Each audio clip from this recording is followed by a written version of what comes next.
식당에서 많이 쓴다는 된장입니다. 이 된장은 소량으로 판매하지도 않고요. 인터넷으로 구매하셔야 되는데요. 꼭 이 된장이 아니더라도 고깃집 된장찌개 맛을 낼 수 있으니까 굳이 구입 안 하셔도 되고요. 마트에서 쉽게 구입할 수 있는 된장을 사용하시면 됩니다. 화면에 보이는 것처럼 된장물을 미리 만들어 놨다가 1인용 뚝배기에 채소와 두부를 담고 된장물을 부어서 한번 끓인 후에 드시면 되는데요. 집에서도 음식점처럼 이런 된장물을 만들어 놓으면 냉장고에 보관했다가 편하게 만들어 먹을 수 있을 것 같지만 실상은 냉장고에서 자리만 차지하고 잘 해먹지도 않아서 결국엔 버리게 되는데요. 그래서 이런 큰 뚝배기에 가족들이 한 끼 먹을 수 있는 양을 만드는 게 좋습니다. 만드는 방법도 쉽고 간단하니까 드실 때마다 바로바로 만들어서 드세요. 4인분 정도의 양을 만들 거고요. 물 1리터를 뚝배기에 부어주세요. 여기에 내장을 제거한 국물용 멸치 5마리나 이런 다시팩을 하나 넣어주세요. 무 50g을 나박하게 썰어서 넣어주시는데요. 무는 육수를 우려내고도 건져내지 않고 먹을 거기 때문에 작고 얇게 썰어주세요. 양파 반 개는 건져내기 쉽게 큼직하게 썰어서 넣어주세요. 15분간 끓여서 육수를 만들어주세요. 이렇게 육수를 내지 않고 맹물에 바로 된장찌개를 끓이셔도 되는데요. 그럴 때는 물을 800ml만 넣고 끓여주세요. 육수가 끓는 동안 호박을 아기들 주먹 크기 정도의 양만 준비해주세요. 호박을 작고 얇게 썰어주세요. 오래 끓여서 익히지 않을 거기 때문에 작고 얇게 썰어주셔야 됩니다.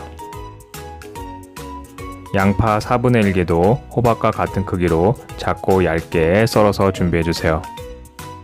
두부는 4분의 1모만 준비해서 역시 작게 잘라주시는데요.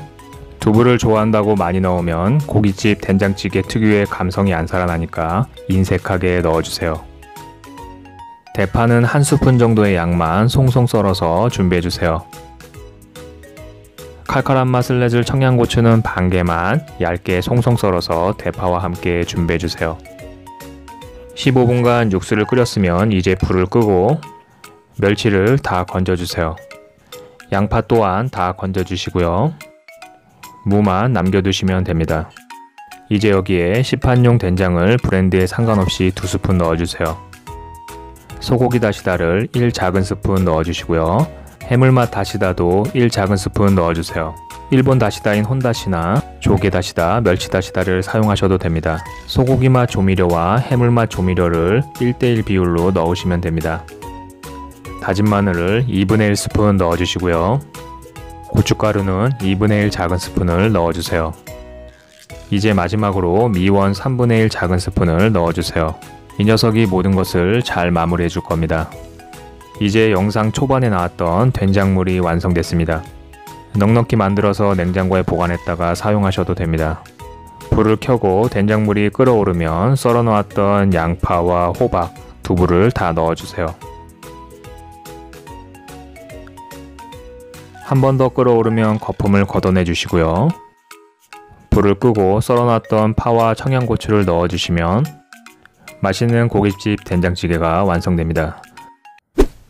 고깃집에서 먹던 감칠맛 나는 된장찌개를 이제 집에서도 간편하게 만들어서 드셔보세요.